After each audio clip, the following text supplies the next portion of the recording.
from my 2005 book, Between the Walls, and this poem is called Feeding the Deer, Marineland, 1987. What I was before and then after I was bitten by the glorious white-tailed buck were as far removed as velvet and bone.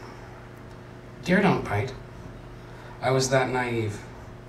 I dropped my cone of dog food to the pavement. A claret bruise blossomed in my soft underarm. None of us knows why we are free or not free. Nothing with so many thorns in its belly could ever be fed by hand. Velvet peeled away from my heart, my delicate pericardium, shocked that something beautiful did not love me. I grew 6 terrible inches. My bones hardened into their permanence.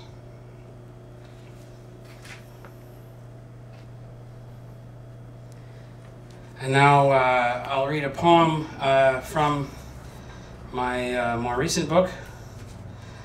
This is a poem about the will to live. It's called Beautiful and Swift. The beauty of the striped hide that hides the banded beast in the bright and shaded grasses never wants to die. Nor does the swiftness, triggered by the noise of breath or steps, now reaching that vigilant heart that impels its body in a thought far from the sharpened spear.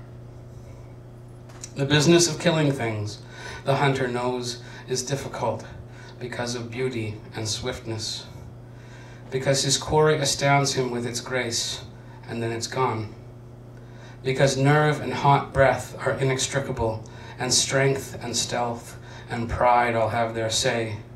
He knows these things will not go quietly. In preparation, he makes an image on the wall and speaks the word. There are other ways to capture things, what they are and what they mean, to hold them in the mind, the beauty and swiftness of thoughts. And now the sharpened spear is ever sharper in the mind, and swifter and more beautiful.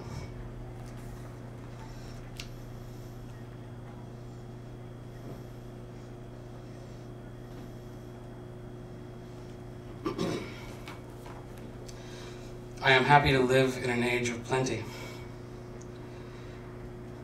There are more non-prescription painkillers now than when most of us had jobs that were strenuous or fatal.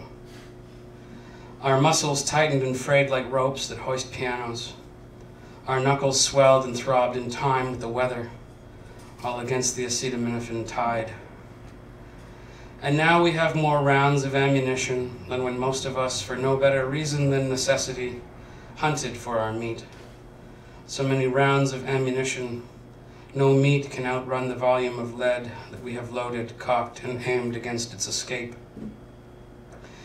And there are far more children now than when we lived in the desert and suffered from such loneliness we sang our psalms to the empty sky for a little bit of company. So many children born, filled with painkillers and meat. There is now one child, they say, for every round of ammunition.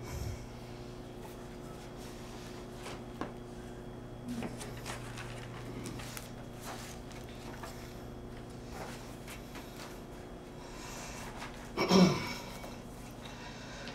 gets worse before it gets better. Neil Armstrong died. It's sort of the end of an era that was already over.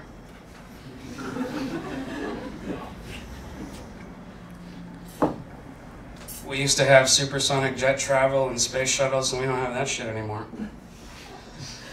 So, elegy for the jet age. Goodbye. Jetliners' contrails ticking the sky like the skin of a blue and white mattress. There is an urge to drop upward, to land there softly, weary with the earth sprawled out like the ceiling of an inverted room. We see contrails like the stiff white worm casts of prompt aluminum worms. With artificial genius, they burrow through the gluey troposphere, en route to visit white-robed argives on their ageless, cursed shores. Blue crisscrossed with dissipating white, the white of a ship's wake on the blue sea, the white of white sails, not black to signal our triumph, but white, and the presence of white clouds suggesting islands, perhaps safe places to land. From an island, a castaway sees the contrails and wrestles with one hope. So good is he now at scaling the high palms, to see farther and not be seen. His back bent from gathering coconuts and whelks, he dreams only of a mattress. The prompt aluminum worms feed on the exhaust of cities. They grow fat and hibernate in giant sheds, and while they sleep, they are dismantled sheet by sheet and remembered fondly in museums for their peerless velocity. I consider the pale condensation of rocket fuel, of space shuttles once thick with headway, of the round tympanic ache of the Concorde at altitude, of how for a moment we stood taller on stilts, but wobbled till we hopped back down.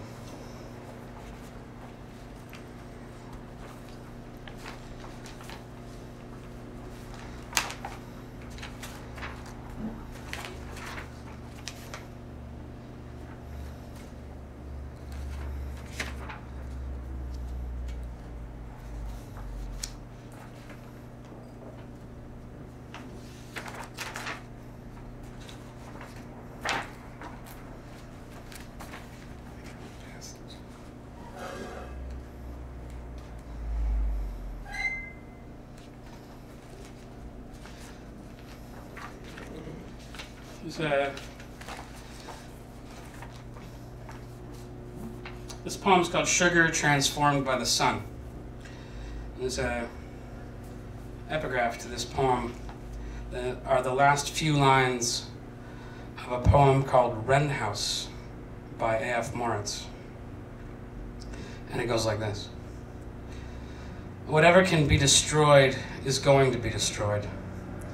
Patience, patience. Hate what needs to be hated. All is finished. All is completed.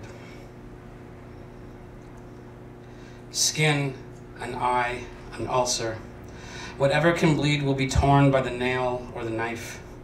Matter that ripens, that rots, will be cuisine for the grubs. If it can burn, be it paper or muscle or coal, it will be ash when the sun swells and reddens, taking the inner planets into its bloom, when the apparatus falters. Whatever can be destroyed with a look, with a glance, will stand before the basilisk, the gorgon, or the cockatrice, and will petrify as when the heat escapes all at once from a face, from a forest, and is swapped with layers of many-colored silica. Whatever can be lied about will. I have forgotten you.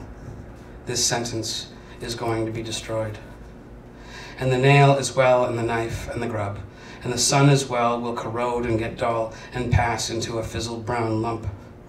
All of this is to say even a mountain is fragile, even one that came from the bottom of the world, that came by inches, by eons, that rose over India and was worn. Patience, patience. The erosion of Ellicott, of New Orleans, will be repeated. Even the earth at intervals must miscarry. And what to do in the interim but revel in the soft tissue, to conduct the blood inaudibly to our extremities in the reveling, to taste the spit in our mouths, burn through the calories, savor the injury, hate what needs to be hated, fracture, cancer, lesion, and virus. Though a virus might be taught to sing like a wren, become the darling instrument on which we play our message. Dear reader, all was beautiful. All was sugar transformed by the sun. All was teeming in the seas. All was admired while we could admire it. All is finished. All's completed.